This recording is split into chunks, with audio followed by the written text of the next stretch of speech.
نحمده ونستعينه ونعوذ بالله من شرور أنفسنا ومن سيئات أعمالنا من يهده الله فلا مضل له ومن يضلله فلا هادي له ونشهد أن لا إله إلا الله ونشهد أن محمدا عبده ورسوله أما بعد السلام عليكم ورحمة الله وبركاته.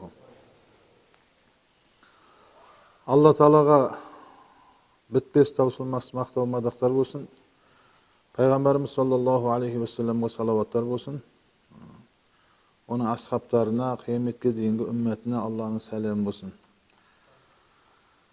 Rabbi şrah li sadri ve yessir li emri ve ahlul uqdatan min lisani yefqahu qawli. Rabbi yessir ve la tuassir ve temmin bil hayr.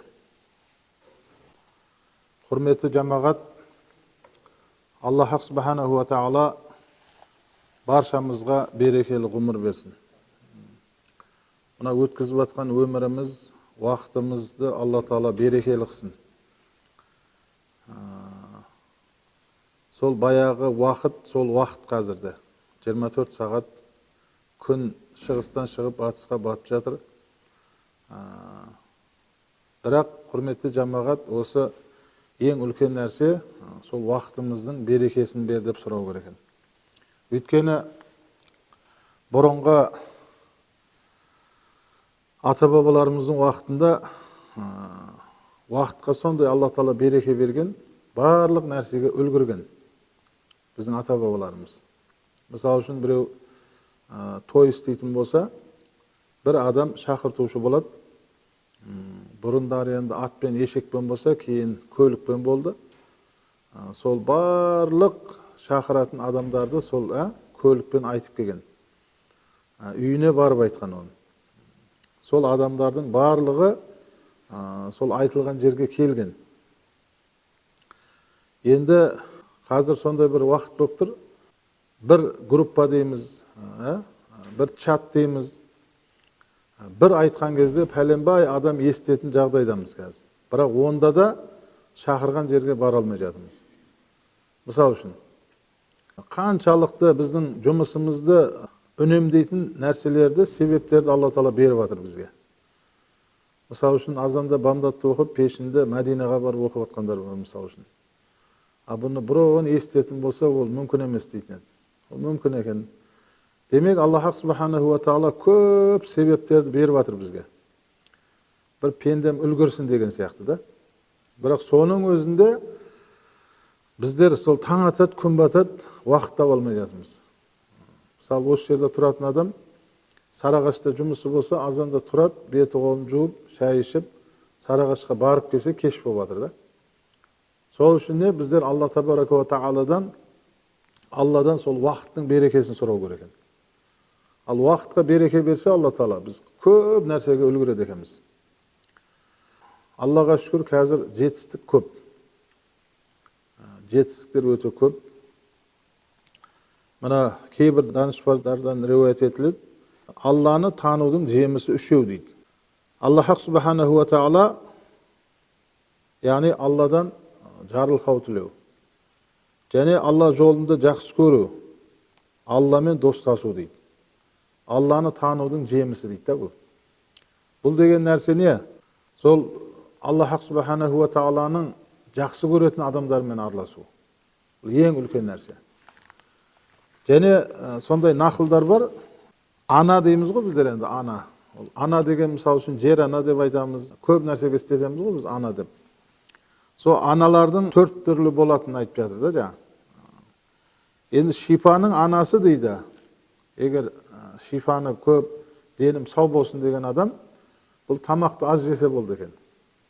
Шифаның анасы сол екен. Мына бите барып тойған құсап, барып бірақ алсаң жей бересің ғой. Сол тойған құсап, неған кезде өзі тоқтау керек екен. Та жегін кеп тұр, бірақ сенің тойғаның сол екен да. Ал енді тамаққа бүйтіп қараған кезде мазаңыз кететін болса, ол тойып сыртына кеткені болады өзі. Жегіңіз кеп тұрса, демек тойғаның сол. Демек шифаның анасы бұл аз тамақтану. Ал әдептің анасы дейді жаңа. Ең әдепті адам кім? Әдептің анасы кім десе, әдептің анасы аз сөйлеу. аз сөйлеген адам ең әдебі көп адам сол болады екен. Неге?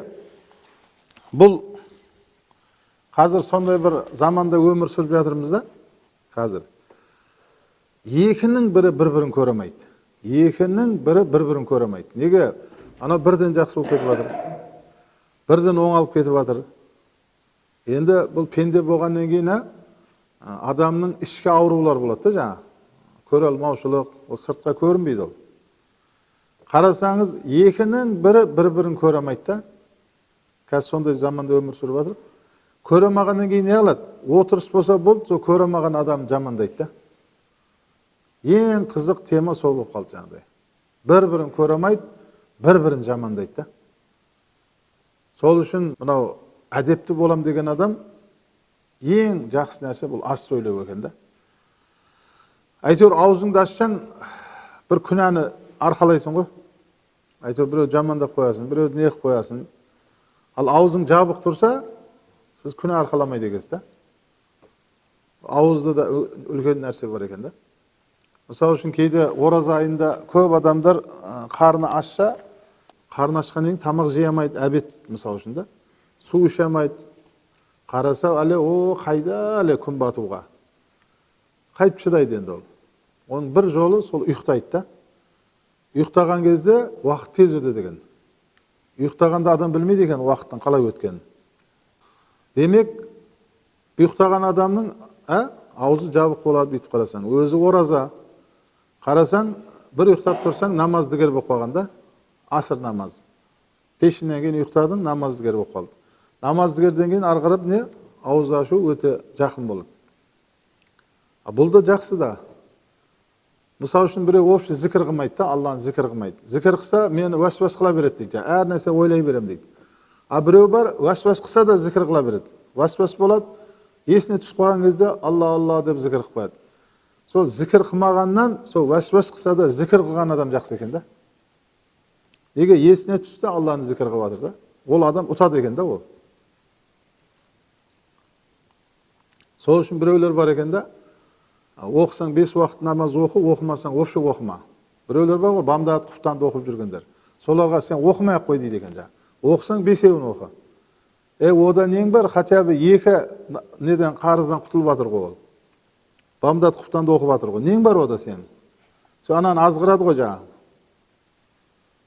Оқысаң оқы, оқымасаң вообще оқыма деп та. Ода нең бар сен? Қайта 2 рет оқып жатыр ғой.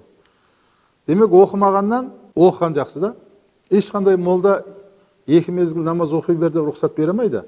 Бірақ оқымағаннан оқығаны жақсы деп айтылады да. Өйткені Алла Тағала 5 уақыт қылғаннан кейін ол 5 уақыт болып қалады ол. Бірақ не? Оқымағаннан оқыған жақсы да. Сол үшін біздің қазақ не дейді оған?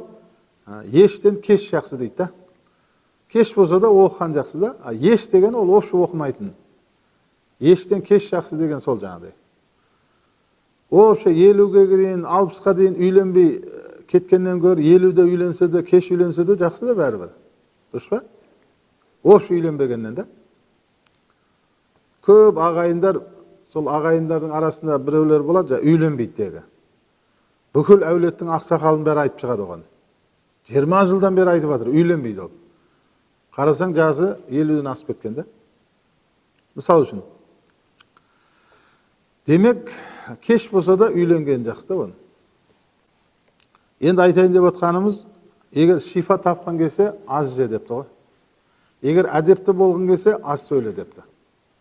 Мынау садақа бергеннен де сауабы күшті екен, егер адам аз сөйлейтін болса. Егер аз сөйлегеннен кейін бәлеге жолықпайды да. Сол үшін біздің атам қазақ айтады да, аяғынан сүрінген тұрып кетеді дейді. Тілінен сүрінген құрып кетеді дейді да. Аяғынан құлаған адам әйтеуір больницаға 1 апта жатып шығады да 5-10 күн. Ал мынадан сүрінген жаман екен да. Сол үшін пайғамбарымыз алейхиссалам көрсетіп тұрып айтты, мынау адамда 2 ет бар екен, сүйексіз да. Біреуі тіл.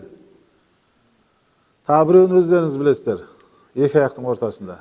Сол 2 сүйегі жоқ етке егер де адам кепілдік берсе, пайғамбарымыз алейхиссалам оған жәннатты кепілдік беріп жатыр да. Егер осы екеуіне адам сақ болатын болса, ешқандай бәлеге жолықпайды екен ғой. Бәленің барлығы осы екеуінен шығады екен да. Gördünüz mü? Demek, осы екі нәрсеге сақ болған адамға Пайғамбарымыз алейхиссалам жәннат деді ғой болды. Демек, бір адамның көңілін ауыртпасаңыз дұрыс па? Біреуге ауыр сөйлемесеңіз, жұрттың бәрі сізді жақсы көре береді. Енді қарап тұрсаң, не бір адамдар бар да, бұлайша білінбейді. О, ассаламу алейкум, ва алейкум ассалам, ва рахматулла деп қояды. А сен соның қолына бір жұмысқа кірсең, сол кезде білесің де оның кім екенін. Сенің жаңағыдай итің шығару мүмкін де жаңағыдай. Бұлай айтқан кезде. Қыз кезінде бәрі жақсы, жаман қатын қайдан шықты дегені, біреумен әшейін араласып жүрсеңіз білмейсіз оны. Сізден жұмыс болып, қол астына кіретін болсаңыз жаңағыдай, сол кезде біледі екенсіз да, оның қандай адам екенін. Жақсы адам болса, ол нұр үстіне нұр. Бірақ Пайғамбарымыз саллаллаху алейхи ва салламның егер сүннетін істейтін болсақ біз, Пайғамбарымыз алейхиссаламның мінезін айтады Анас ибн Малик разияллаху анху. Өмірінде бір адамға Пайғамбарымыз алейхиссалам, сен неге мынаны бүйттің? Неге бүйтпедің деп айтпай кетті дейді ғой. Сол үшін Пайғамбарымыз алейхиссаламның айналасында адамдар үйіліп жатып тұратын еді.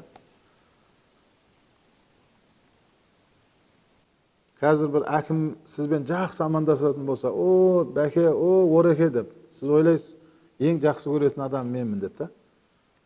Ал Пайғамбарымыз алейхиссалам күллі адаммен сөйтіп амандасады екен да. Адамдар ойлайды екен, ең жақсы тұратын менмін, Расулулламен деп та, алейхиссаламмен. Сол үшін қандай адам болсақ та, біз Пайғамбарымыз алейхиссаламның осы мінезін үйренуіміз керек екен жаңа.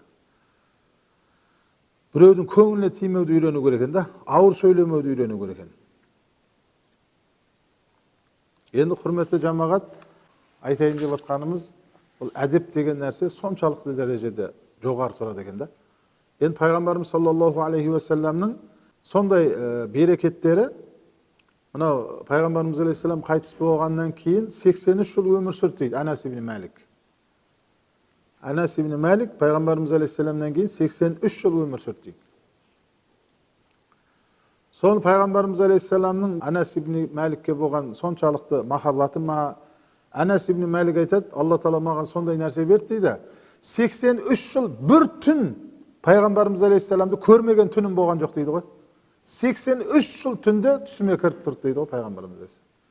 Бір түн кірмей қалған жоқ дейді ғой. 83 жыл түнде Пайғамбарымыз алейхиссаламды көрдім мен дейді.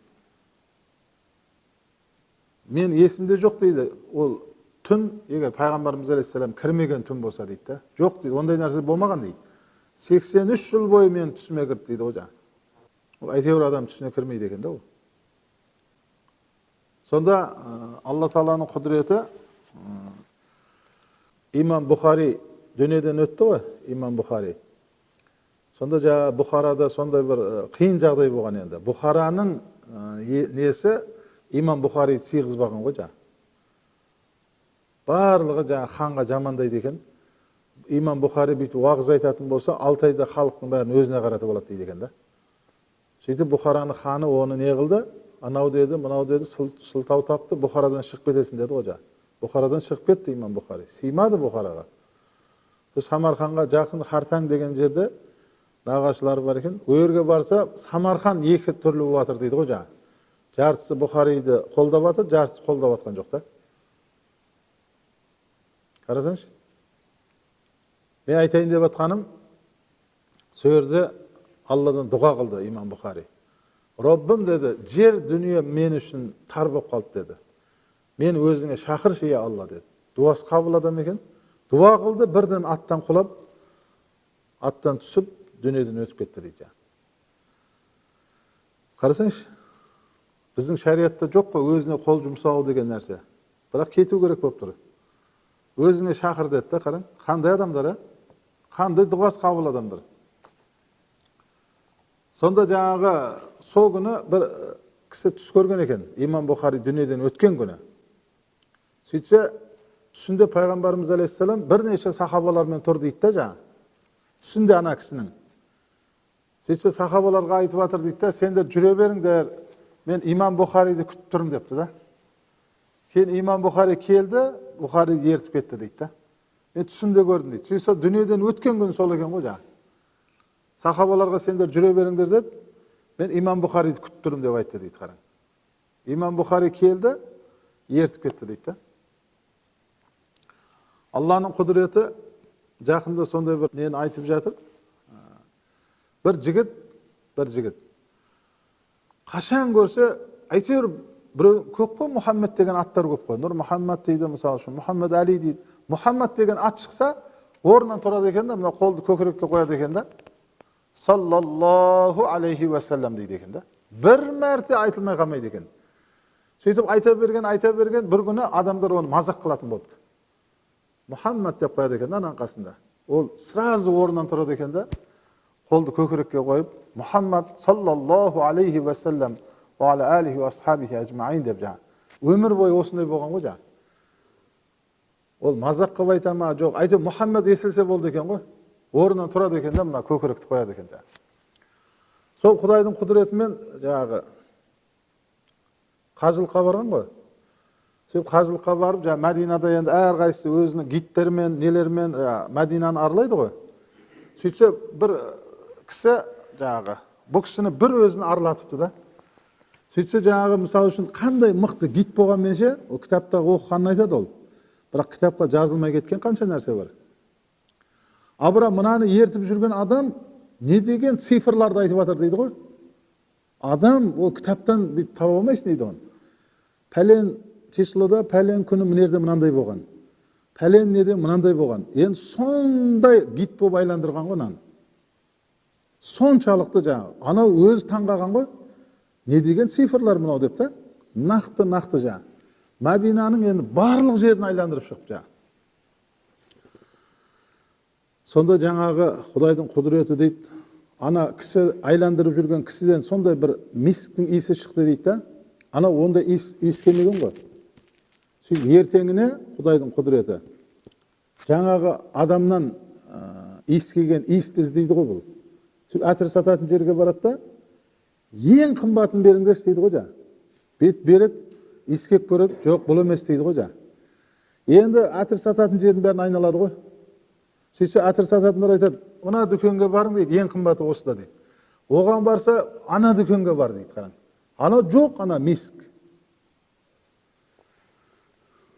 Осы Әбжаппар ұстазымыз айтады, маған дейді біреу сондай миск берді дейді да, 1 литр от деген. Оның дейді грамы пәлен доллар екен дейді. Мен оны қаяқтан білейін дейді да. Оны сұраған адамға бере беріппін дейді да. 1 литр от. Не деген ақша ол дейді да. Әркімге бере беріппін дейді да. Сөйтсем ол пәлен доллар тұрады екен дейді да. Ол Абдул-Жаббар ұстаздармен бітеп, не қылсаңыздар, бір құшбой әдем иістер сеуіп береді ол кісілер. Сөйтіп жаңағына салауат айтатын бар ғой жаңа. Сол жаңағы иісті іздеп таппай жатыр ғой жаңа. Сөйтіп бір жерге барып айтып жатыр дейді, неужели мынандай иіс жоқ?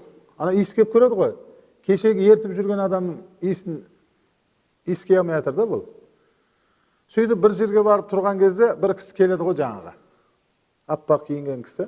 Осы жерде әтірдің ең қымбатын тауып бер деп жанжал қылып жатқан жігіт бар ма дейді ғой, келген адам. Қаяқтан біліп келді ол. Мына жігіт дейді жаңағыдай. Орта Азиядан келген мынау. Тегі жанжал қылып жатыр, сол нені тауып беріңдер, әтірді деп жаңа. Сөйтіп ана жігітке келіп жолығады ғой ана кісі. Сөйтіп құлағын айтады.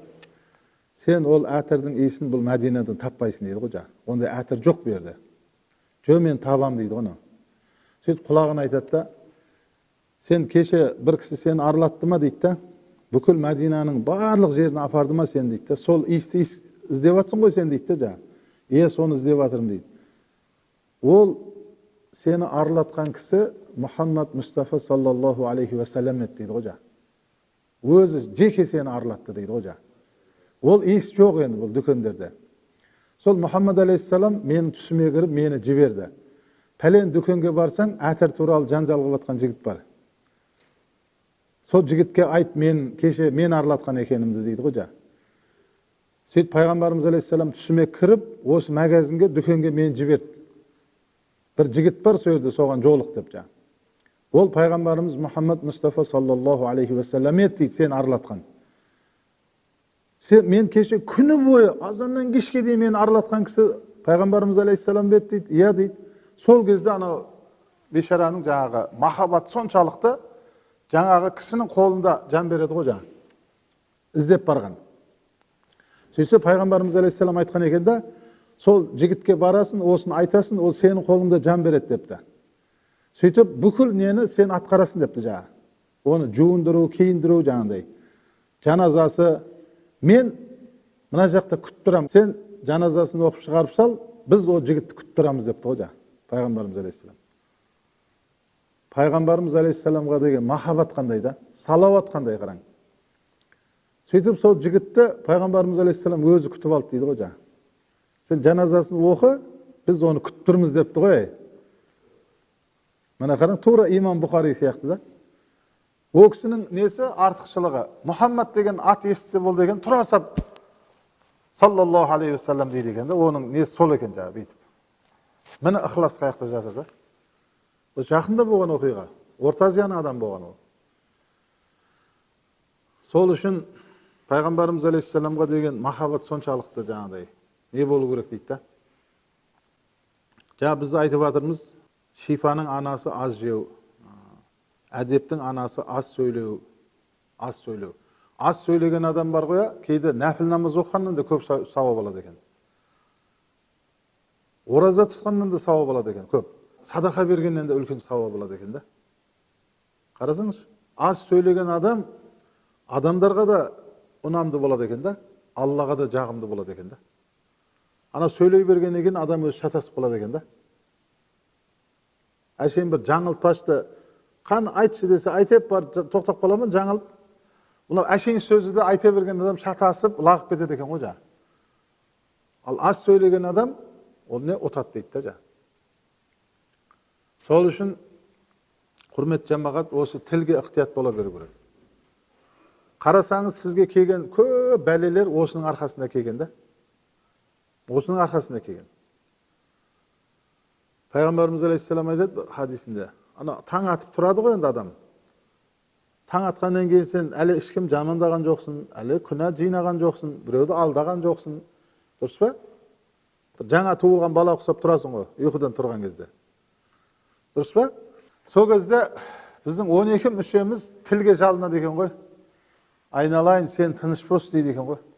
Сен тыныш болсаң, біз тынышпыз дейді екен да. Бұл тіл біреуді боқтайды да, бүлдіреді да, ішінде тұра береді екен. Бірақ таяқты басқа 12 мүше жейді екен да. Ана ұрса аяғынан ұруы мүмкін, дұрыс па? Ішіңнен ұруы мүмкін, басыңнан ұруы мүмкін. Сол тілдің себебінен дейді да. Сол 12 мүше тілге айтады екен да. Сен тыныш болсаң, біз тынышпыз дейді екен да. Көрдіңіз ба? Ал ғибадаттың дейді, анасы дейді, күнәларды азайту дейді. Күнәларды азайту. Ғибадаттың ең анасы сол дейді. Ал армандардың анасы ол сабыр дейді. Арман қылдыңыз бір нәрсені, сабыр қылсаңыз сол келеді екен да. Сабыр қылсаңыз соған жетеді екенсіз. Құрметті жамағат. Мысалы үшін өкімет жылда бюджеттен ақша бөледі, дұрыс па? Мұғалімдерге пәлен миллион мысалы үшін. Заң қызметкерлеріне пәлен миллион айлыққа. Университеттің мұғаліміне мынанша, пенсияға мынанша. Бюджеттен ақша бөлінеді ғой, бір жылдық. Сон адамдар айлық қып алады. Ал адамның ырысқысын Алла тағала ананың құрсағында тұрған кезде бөліп қояды екен. Періштелер сұрайды екен, бұл қанша өмір сүреді, қанша жейді, қанша ішеді бұл. Бәрі сол кезде бөлініп қояды екен. Ол нәрсе ешқашан өзгерілмейді дейді. Мысалы үшін 1000 адам таксист болып жұмыс істеп жатыр, бәрі күн көріп жатыр. 1000 адам игрушка сатады, 1000 адам аяқ киім сатады, 1000 адам мысалы үшін үш киім сатады, дұрыс па? 1000 заправка бар, 1000 адам газ сатып жатыр, мысалы 1000 адам запчасть сатып жатыр, 1000 адам машина сатып жатыр. Базарға барсаң да енді біреу ручка дәптер сатып жатыр. Бәрінің ырысқысы барып жатыр. Қанша адам қасапшылықпен жұмыс істейді мысалы үшін. Көп адам екеуара әңгіме қылып отырады ғой, клиент жоқ кезде. Клиент келген кезде өзі бір-бірін танымай кетеді екен ғой жақын. Менен ал, мен түсіріп берем деп та. Клиент кеткеннен кейін қайтып әңгіме қылады. Мысалы үшін. Бірақ клиент келген кезде ана адам өзгеріп кетеді жаңа. Менен алсай, мен мынанша түсіп берем деген сияқты да. Бірақ құрметті жамағат, бір қағида бар екен да. Үлкен қағида. Еш қашан дейді да, еш қашан біреудің ырысқысын біреу жеп кете алмайды екен. Бәрі өзінің несін алады екен, несібесін. Қараң. Егер Құдай Тағала сіздің табарыңызды алуды жазса бір адамға, о басқа адамнан алмайды екен ол. О сен сияқты сатып атқан нәрсе қоңсыңда да тұр, одан алмайды ол. Сен жоқсың базарда. Мен ертең шығам дейсің. Жоқ, сол ертең күтеді ғой сізді. Неге? Ол сізге жазылған да. Сол сияқты не? Біреудің ырысқысын ешқашан біреу жеп кете алмайды екен да. Осы нәрсеге үлкен біз мән беруіміз керек екен да. Андай қордан қор қапа болу деген нәрсе кетеді да, бұны білетін болсақ егер. Біреудің ырысқысын біреу жеп кете алмайды. Осы нәрсеге біз не? Өте сақ болғанымыз жақсы екен да. Бір кісі дейді, сіздер өздеріңізге 5 түрлі қасиетті міндет тұтыңыз дейді. Және оған амал етіңіздер дейді. Бірінші, қолыңнан келгенше құлшылық қыл деп тұр ғой жаңа. Шамаң жеткенше құлшылық қыл дейді. Екіншісі, дүниеден керектеріңді ғана алыңдар дейді да. Дүниеден. Өзі, құрметті жамағат, біздің асқазанымыз өзі мынандай нәрсе болады екен. 2 жұмыртқаны қуырса тойып қалады екен адам. Демек, күніге 1000 теңгеге бір адамды қарын тояды деген әңгіме да. Мысал үшін дегенім ғой енді. Енді ол қажеттілігі көп қой адамның. Бірақ қанағат болса адамда, ең үлкен нәрсе сол байлық екен да. Егер қанағат болмайтын болса, бір көшеде тұрасыз ғой. Сол көшедегі бүкіл адамның ақшасын сізге жинап берсе, 2 көше менікі болса дейді екен. Кейін бір ауыл менікі болса дейді екен. Кейін бір ауылдың ақшасы ода болса, бір ауданның ақшасы болса дейді екен да. Ол болатын болса, 2 аудан, кейін 2 облыс, кейін 2 мемлекет кете береді екен, адам ол тоймайды екен. Ескендір Зүлқарнайн деген кісі 33 жасында дүниеден өткен. Дүние жүзін басып алған адам. Сол дүниеден өткен кезде қасындағы жаңағы генерал нелерін айтқан екен да. Менің 2 қолымды табыттан былай шығарып қойыңдар деген екен да. Қарасаңшы, дүниенің жер бетіндегі ақшаны берсе де тоймайды екен адам. Мысал үшін жаңа біреуге жетем дейді ғой. Енді одан озат, одан кейін тағы біреуге жетем дейді. Одан кейін тағы біреуге жетем дейді. Кейін ақырында анау адам бар ғой жаңа, бәрінен биік болды өзі. Оның ақшасында ешкімде ақша жоқ. Ол адам мен не істейді десе, ол Құдайға жетем дейді екен ғой жаңа. Қараң да адам. Кейде бай болсам, бай Құдай болсам деген содан шыққан екен да. Сол үшін Аллах Субханаху ва Таала берген ырысқыны жемей адам дүниеден өтпейді. Адам неше түрлі ауруларға ұшырайды. Врачтар ай кетіп қалады дейді. Болмаса адамдар мынау нашарлап кетті дейді. Бірақ қарасаң қайтып жақсы болып кете береді да. Ойбай бір бүйрегін алып тастапты дейді. Ойбай бүйтіп қалыпты дейді мысалы үшін. Неге? Талқан таусылмаса ол кетпейді екен ғой. Ол сүйретіліп жүре береді екен. Талқан таусылса, кеше ғана бақуат сияқты еді деп жаңағыдай. Талқан тауса кете береді екен адам. Көрдіңіз ба? Демек, Аллах Субханаху ва Таалаға ең үлкен нәрсе біздің жаңағы Құдайға шүкір қанағатымыз жақсы екен да. Енді бұны бір мысал қылып айтатын болсақ, сіз бір Алматыға баратын болсаңыз, Тойотаңыз бар, машинаңыз бар әйтеуір. Әйтеуір машина көлігіңіз бар. Сіз артына прицеп қойып, 1 тонна, болмаса 2 тонна бензинді тартып жүрмейсіз ғой. Жүресіз бе, Алматыға барғанша құйып барам деп. Көрген адам ақымақ дейді. Неге? Бензинің таусылса Шымкентте тұр ғой бензин. О жерден ары қарап таусылса Таразда тұр ғой дейді, дұрыс па? Егер ана 5 тоннаны тартып алатын болса, оның жұрттың бәрі ақымақ дейді, жынды ғой мынау. Соғысап, Құдай Тағалам күніге ырысық беріп тұр ғой бізге, күніге. Сен жаңағы тура 5 тоннаны өліп қалатын адам құсап жаңағы, жетпей атыр, болмай атыр деп та жаңағыдай. Құдай Тағалам ырысқыңды беріп қойған ғой.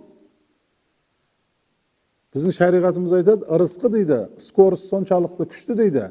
Ажалдан 2 есе күшті екен ырысқының несі. Ажалдан бұрын ырысқы жетіп барады екен жаңа. Кейін ғұламаларымыз айтады, Шайтан бір деген кезде жер бетін бір айналып шығады екен ғой. Мына жерді шатастырады да, ана жерді шатастырады, ана жерді шатастырады жаңағыдай. Былай айтқан кезде. Шайтан бір деген кезде жер бетін бір мәрте айналып шығады екен. Ал адамның пікірі дейді ғой, ойы. Бір деген кезде жер бетін екі рет айналып шығады екен да. Сонда адамның ойы ұшқырлығы шайтанның скорысы оған жете алмайды екен да. Қараңыз.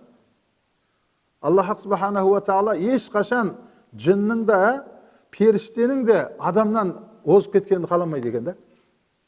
Алла тағала. Мысалы үшін айтатын болсақ, жаңағы Сүлеймен алейхиссаламның жаңа несінде не болды ғой, жаңа тақты кім әкеп береді деп. Сонда жын айтты, орнынан тұрып отырғанша деп, бір момын айтты, көзіңді ашып жұмғанша деді. Қараң, Алла тағала адамды алға қойып жатыр да. Адам бір тұрса әбетке дейін отырмай жүре беруі мүмкін, дұрыс па? Орнынан тұрып отырғанша деді мысалы үшін да.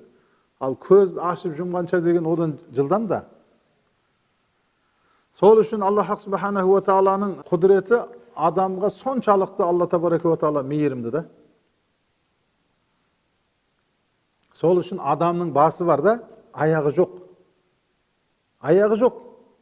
Адам дүниеден өткен кезде тек ұйықтап қалады, болды, басқа не емес ол. Адам жоқ болмайды ол. Егер ол адам жоқ болады дейтін болса, біз не үшін намаз оқып жатырық, дұрыс па? Не үшін жақсылық қылып жатырық? Ақыретте көреміз деп істеп жатырмыз осын. Құрметті жамағат, ешқашан бар қоя, пәленшені ырза қылам деп бір сауап тірлік қылудың керегі жоқ екен. Өйткені ол сен қанша расход қылсаң да, мысалы үшін, сен қадірің білмеуі мүмкін да ол. Ал Алла үшін істейтін болсаң, ешкімге қапа болмайсың. Өйткені Алла береді да сізге. Жазасын, сыйлығын Алладан күтесіз да, адамнан күтпең.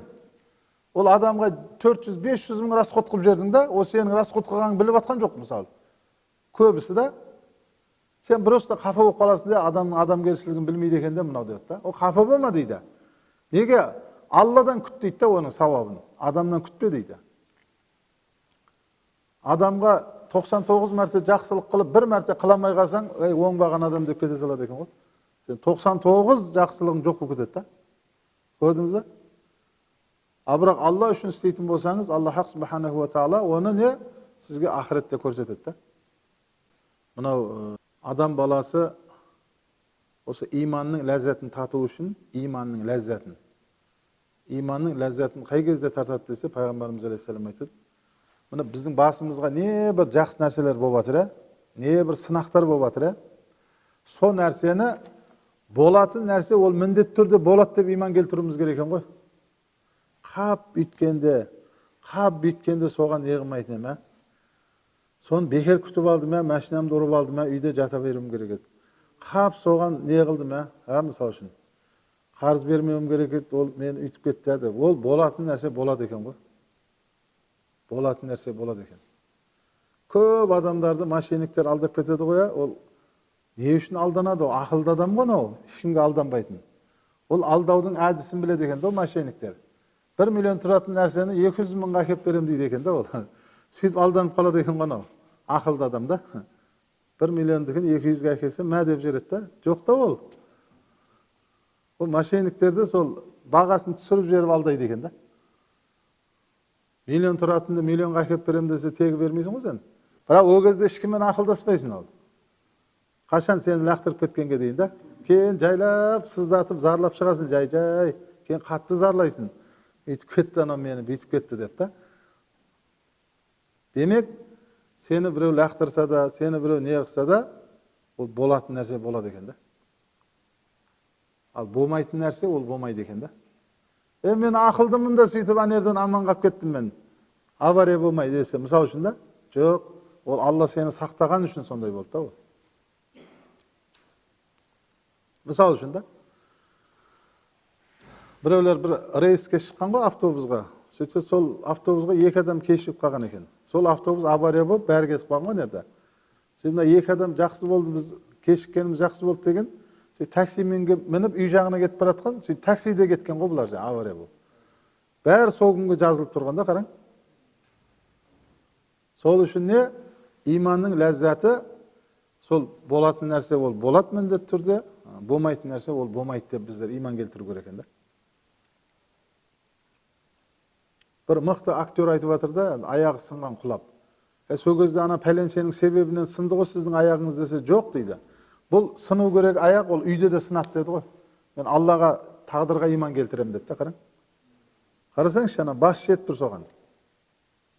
Енді құрметті жамағат, Аллах субханаху ва тағала Құран-ы Кәримде 6000-нан аса аят болса, 3500-нан аса аят бастарыңыз істетіңдер дейді. Сол басты көп істету керек екен, құрметті жамағат. Басты қанша көп істетсек, Аллах субханаху ва тағала бізге сонша береді екен да. Неге? Аллах субханаху ва тағала сенен әрекет болса, менен берекет деген мағынадағы нелерді келтіреді да. Адамды бір себеп істеу керек екен да. Себеп. Bir kişi var eкен, шынымен Аллаға тәуекел қылса, шымшықты азықтандырғандай азықтандырады деген хадисті оқыған ғой. Үйінде жата беріпті ғой жаңа. Себеп қылмағанда ешқандай. Сөйтіп, әйелі тамаққа жүр дейді, болмаса тамақ әкелейін ба дейді ғой.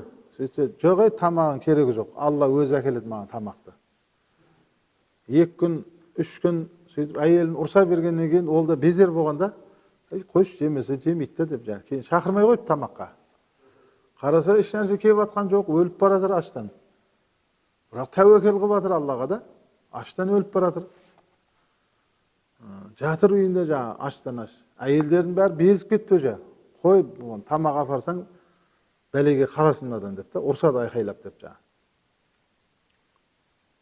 Сондай бір адамдар бар екен да, кесапатта амандасасың ғой, ассалаумағалейкум, қандай істесең, біреу мені ауырып жатыр, или бір жаман деп жатыр деді ма саған деп өзіңді ұрсып бекерге анау. Амандасқаныңа пішайман боласың. Амандасқаныңа пішайман боласың жаңа. Сөйтіп жаңа жоқ қой, тамақ жоқ. Тәуекел қылып жатыр Аллаға. Себебін қылып жатқан жоқ. Тамақ жоқ. Әйелдер әкелмей қойды тамақ. Сөйтіп бір күні мазасы кетіп, қарны ашып жатса, әйел жаңа палауды, иіс зор болады ғой палаудың. Сол неғып жаңағы тапшанға қарап кетіп баратпай ма?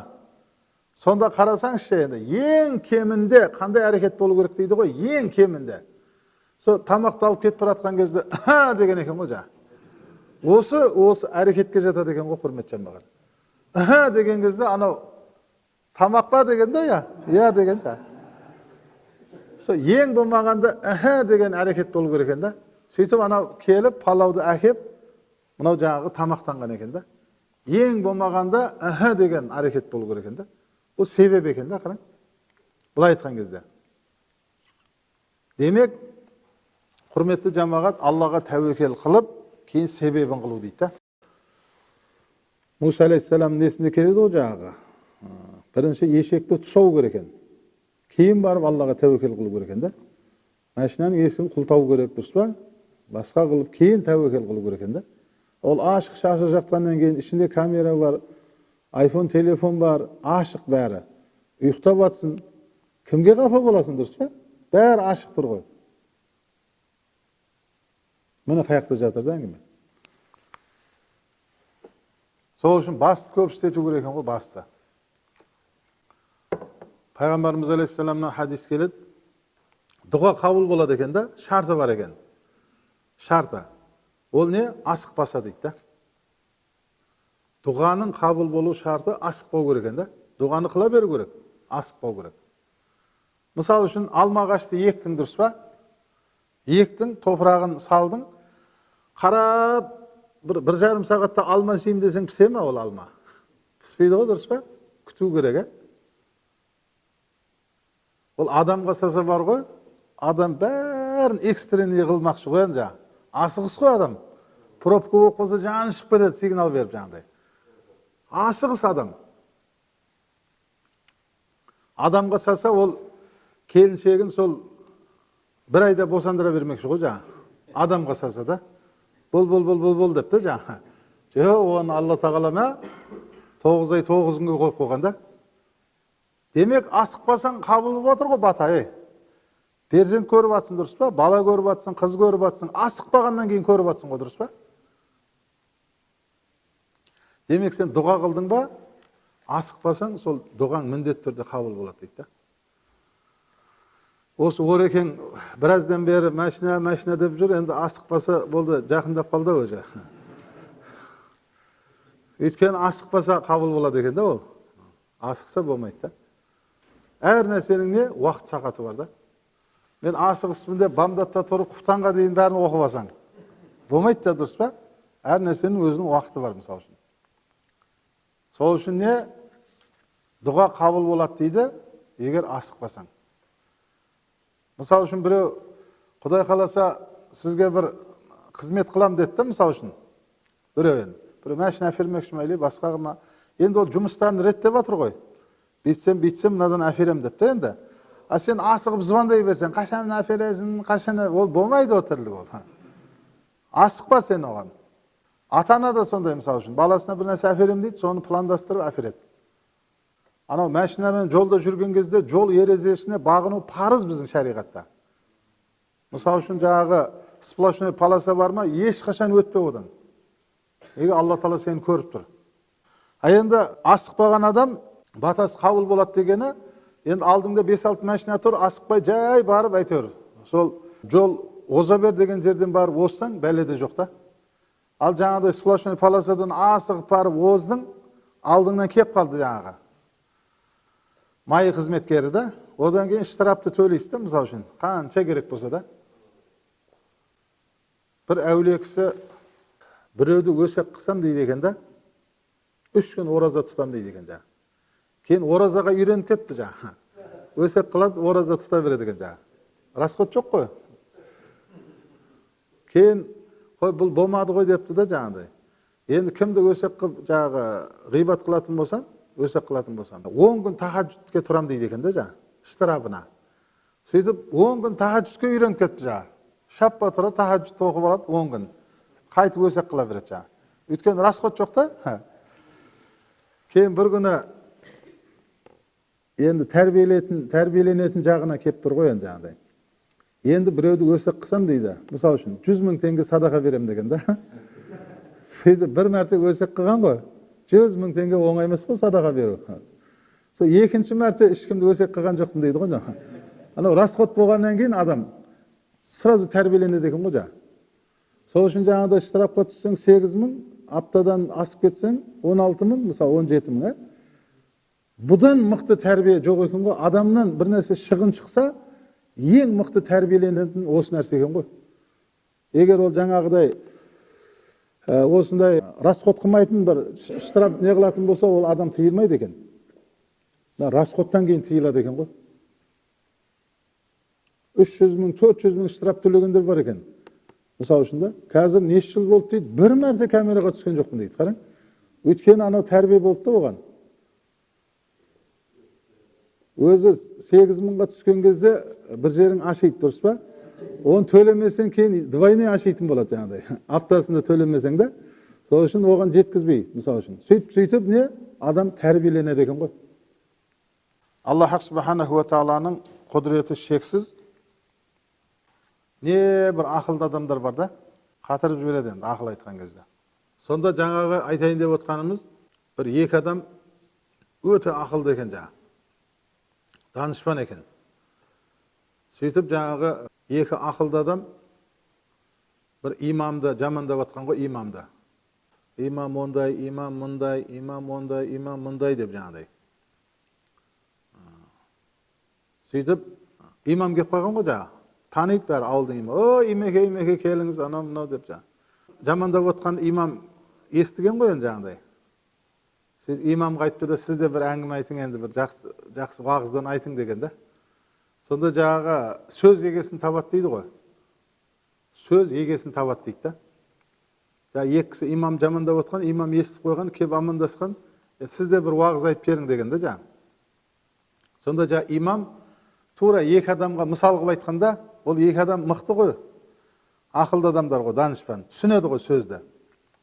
Сонда жаңа имам былай ақыл айтыпты да өрді, уағыз айтыпты да. Бір патшаның қызы бар екен да, патшаның қызы. Енді соншалықты шариғат оқыған дейді да,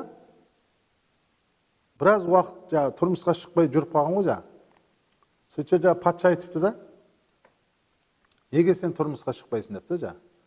Сонда қыз айтыпты, маған сабақ беретін ғалым болса, мен соған тұрмысқа шығам деген ғой. Енді имамды жамандап жатқан екі кісіге уағыз айтып жатыр имам. Екі кісіге тиістіріпті енді. Сөз егесін табады ғой. Сөйтсе патша болды онда депті, сені оқытатын ғалымға тұрмысқа шығасың ба? Иә. Онда депті, бүкіл мемлекеттегі мықты ғалым ғұламалар шақырамыз деген ғой. Сөйтіп сайыс өткіземіз дейді. Кім мықты болса, сен соған тұрмысқа шығасың дейді ғой.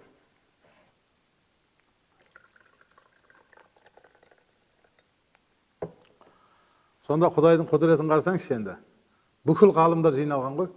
Сөйтіп бір-бірімен сайысып, біреу ұтқан ғой, ең мықтысы. Енді имам жамандап отқан кісілерге бұл кісі тиістіріп айтып жатыр енді. Сөйтсе жаңағы бәрін ұтып келген жігіт қызға келмей ме енді? Сен мендіксің ғой деген да. Сен мендіксің. Сөйтсе қыз айтыпты да, бір сұрағым бар депті ғой. Ой, не сұрағың болса да жауап берем деген да. Бір сұрағым бар деген қыздың сұрағы ана екі имамды жамандап отқан кісіге болып тұр ғой енді. Қыздың сұрағымен да. Сөйтіп ғалым жігітке сұрақ беріпті да қыз. Сіз намаз оқисыз ба депті да. Сөйтсе, мен намаз оқымайтын ем деп жаңа. Ана имам жамандап отқан бейнамаздар ғой енді жаңағыдай. Сонда қыз бір ауыз сөз айтқан екен де жаңа ғалымға. Сіз дүниедегі барлық адамдардың пайда зиянын ажыратады екенсіз, мынандай екенсіз. Бірақ жеке басыңыздың пайдасын білмейді екенсіз қой деген да. Дүние жүзінің пайда зиянын ажырататын адамдар бар екен. Бірақ жеке басының жаңағы пайдасын білмейді да. Сөйтіп айтқан кезде жаңағы жігіт мат болған екен да нерде. Мен бұған лайықты емес екенмін ғой деп та. Ана қыз айтқан ғой, сізді білдік ғалым екеніңізді. Бүкіл адамзаттың пайда зиянын білесіз, бірақ жеке басыңыздың пайда зиянын білмейді екенсіз деп та. Сонда жаңа екі кісі айтқан екен де, молдеке кешір бізді деген екен ғой жаңа. Сағаттап сізді жамандап отырайық біз жаңа. Деген екен де жаңа. Демек, адам баласы өзінің пайда зиянын бірінші ажыратып алу керек екен да. Кейін біреудің пайда зиянымен машғұл болу керек екен да. Сол үшін құрметті жамағат, пайғамбарымыз саллаллаху алейхи уассалам Фатима анамызды тұрмысқа берді ғой Хазірет Алиге. Сол кезде пайғамбарымыз алейхиссалам айтқан екен: Фатима қызым, мен сені құлдыққа беріп жатқан жоқпын депті да. Мен сені патшалыққа беріп жатырмын. Енді Хазірет Али сенің қызметшің болады деген да. Осы жер бетіндегі бүкіл еркек заты әйелдің қызметшісі екен ғой. Ет әкел, памперс әкел, продукт әкел, газге төлеп жер, светке төлеп жер, киім әпер, қарасаңшы, қызмет. Қонақ келсе де жазып береді, қанша қонақ деп сұрайды ол сенен. Соған жараса продукт жазып береді. Оның бәрін әкелесің, дұрыс па? Демек, біздер қызметші екенбіз да. Аллах субханаху ва тағала, қараң, қандай жаратып қойған да. Ал ол бізге перзенттерімізді дүниеге әкеп беріп жатыр да. Мысалы үшін пайғамбарымыз алейхиссалам айтады, әйеліңнің дейді, бір жері жақпаса дейді, басқа жағатын жағын есің ал дейді да, зікір қыл дейді. Ол 100% әйел жаңағыдай не болмайды екен. Әрі сұлу, әрі пысық, әрі ондай болмайды екен. Барлық адамда бір кемшілік бар.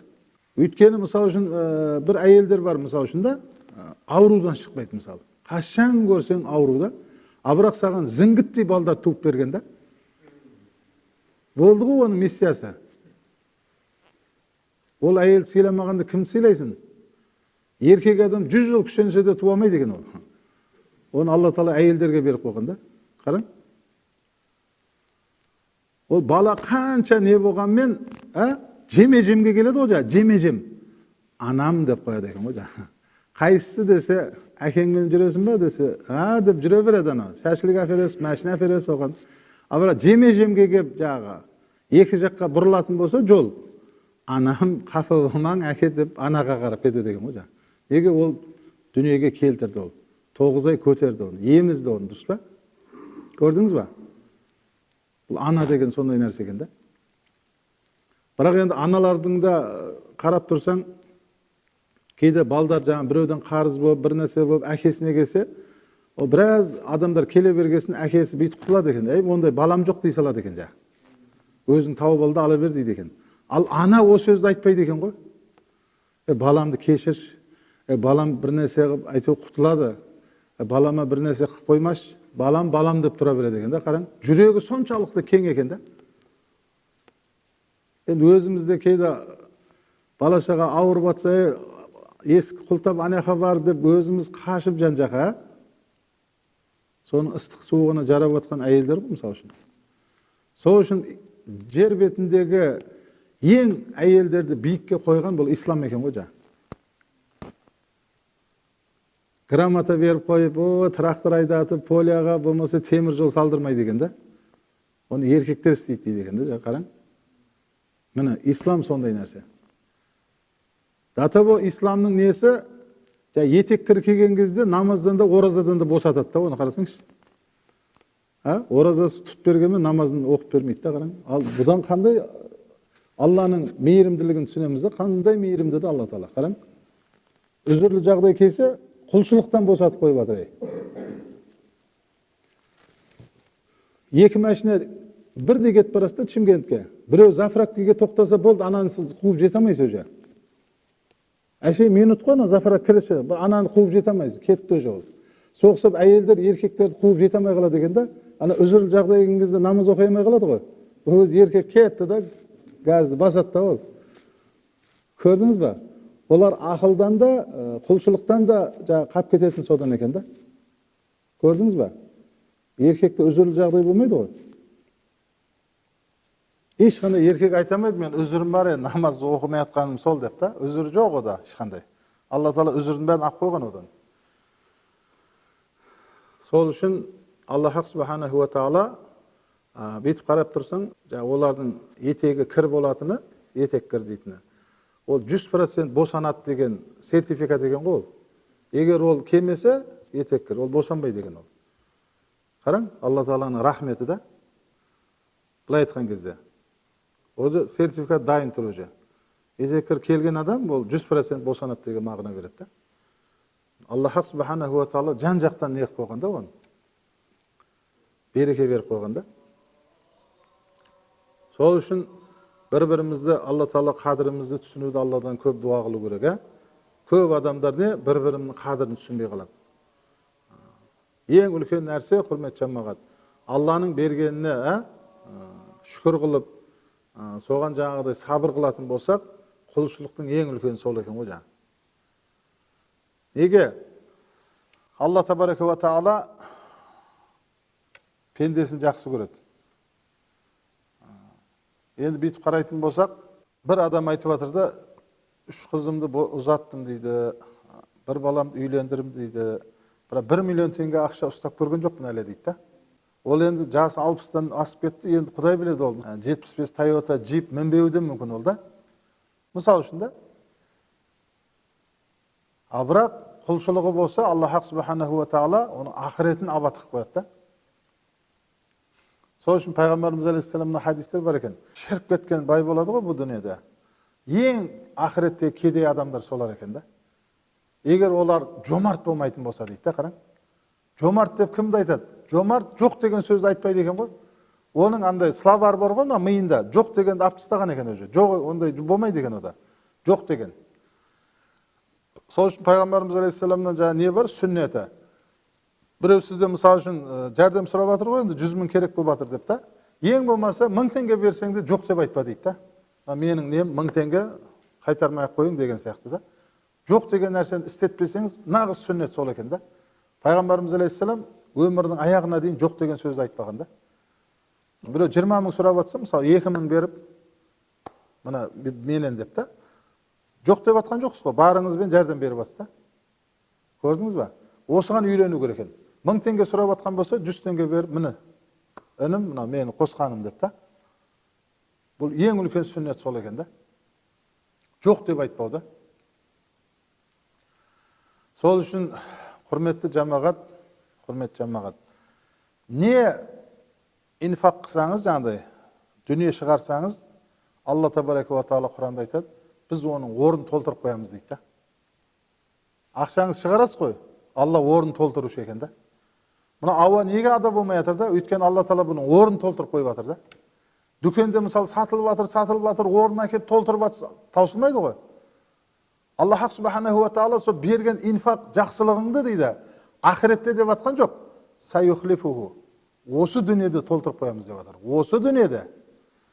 Біреулер сұрайды ғой, бияқтама, нияқтама деп та. Мынаяқта деп атыр Алла Таала Құранда. Осы жақта толтырып қоямыз деп атыр да. Сол үшін ана қолы ашық байлардың дүниесі неғып таусылмай атыр да. Өйткені Алла Таала орын толтырып қойып атыр да. Көрдіңіз ба? Сол үшін қарынға тағы тамақ салу үшін қарындағы кету керек екен. Одан кейін жаңасы кіреді да. Бензинге, бакке бензин құю үшін ана ішіндегіні жарату керек екен.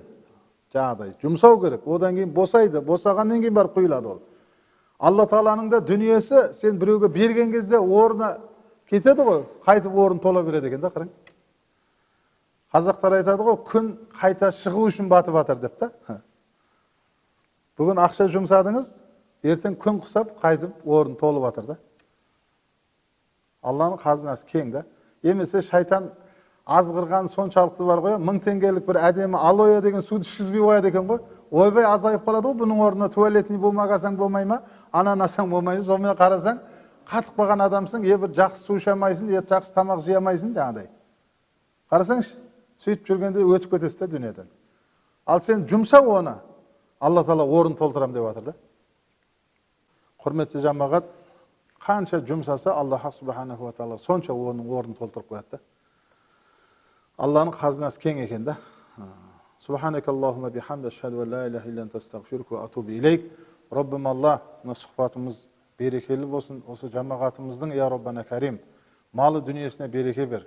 Осы мешітке келіп, мына сабаққа қатысып, құлақ салып отырған мына жамағаттың Алла Тағала малы дүниесіне береке бер, кәсібіне береке бер, отбасына береке бер, ұрпағынан қари ғалымдар шықсын. Раббым, өміріне, денсаулығына береке берген. Көзден, тілден, сұқтан, күллі пәлекеттен аман сақта. Қазақ еліміздің Алла ауызбіршілігін берген. Еліміздің сыртын жаудан, ішін даудан сақтаған. Егеменділігіміз мәңгілік болсын. Басшыларымыздың баршасын Алла Таала өзің тура жолға басқарған. Еліміз аман, жұртымыз тыныш болсын. Rabbana atina fid dunya hasanatan wa fil akhirati hasanatan wa qina azaban nar bi rahmatika ya arhamar rahimin.